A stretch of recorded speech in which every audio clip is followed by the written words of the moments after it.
Alors, Jean-Michel Rey, on parle de Paul et des philosophes, et vous nous avez dit qu'au XIXe siècle, on reprend Paul pour fonder une sorte de modernité. Et ce qui est assez étonnant, c'est que des gens comme Victor Hugo s'emparent de Paul.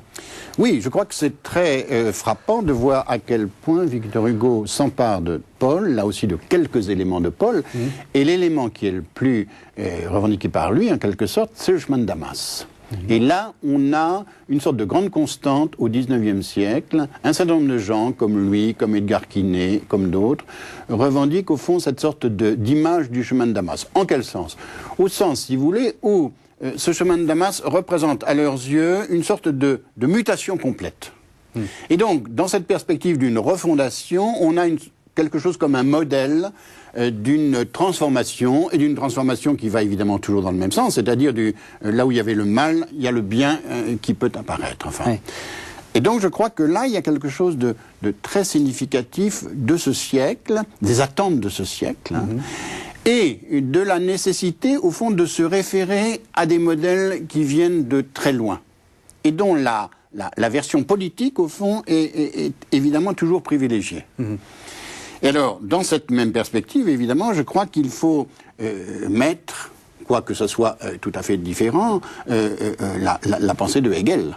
La pensée de Hegel, au fond, s'alimente de Paul ou du paulinisme, enfin, et au fond, cette idée d'une dialectique, c'est-à-dire d'une sorte de progression par contradiction, etc., trouve dans le christianisme, il ne faut pas oublier qu'un des premiers textes de Hegel s'appelle « L'esprit du christianisme », enfin, trouve dans le christianisme, dans une idée du christianisme, un certain aliment, une certaine ressource, en quelque sorte.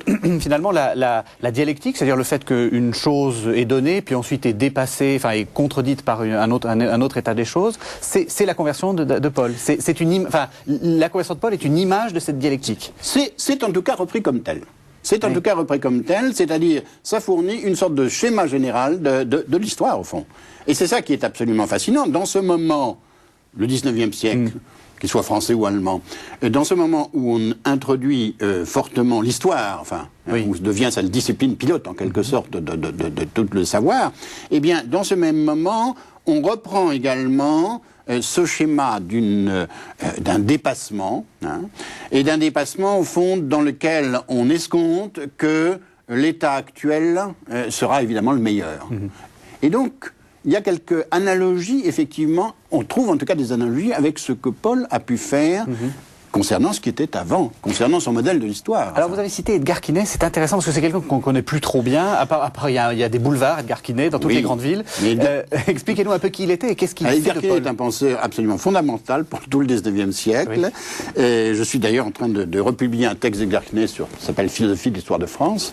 Et Edgar Quinet est au fond quelqu'un qui s'attelle, en tant qu'historien, mais en tant que philosophe, je dirais surtout, qui s'attelle à un problème très spécifique, à savoir comment, dans un pays, au fond, qui n'a pas fait de révolution religieuse, sur la France, enfin, comment on peut se situer par rapport au christianisme.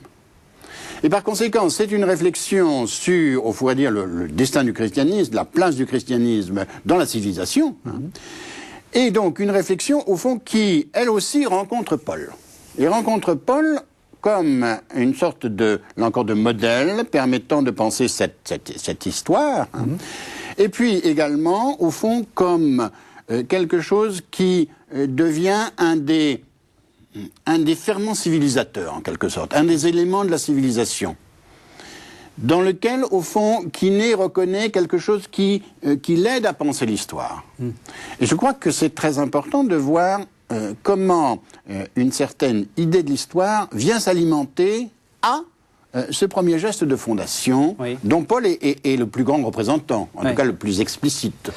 Alors moi, ce qui me frappe, c'est qu'on a reçu ici beaucoup d'exégètes qui justement nous disent Paul n'est pas le fondateur du christianisme et la conversion de Paul n'est pas une conversion parce que tout est déjà... Donc tout ça vient du 19e siècle. On se bat contre des clichés 19e. Oui, c'est-à-dire le 19e siècle fabrique un Paul. C'est ça peut-être que le plus intéressant dans l'affaire, fabrique un Paul à sa mesure en quelque sorte, enfin, en empruntant évidemment des éléments, mais qui sont toujours les mêmes, c'est les mêmes citations qui sont faites, etc., en les citant d'ailleurs souvent en latin, et donc fabrique un Paul qui est à la mesure au fond de cette conception de l'histoire qu'ils essayent de faire de la politique. Merci Jean-Michel Rey.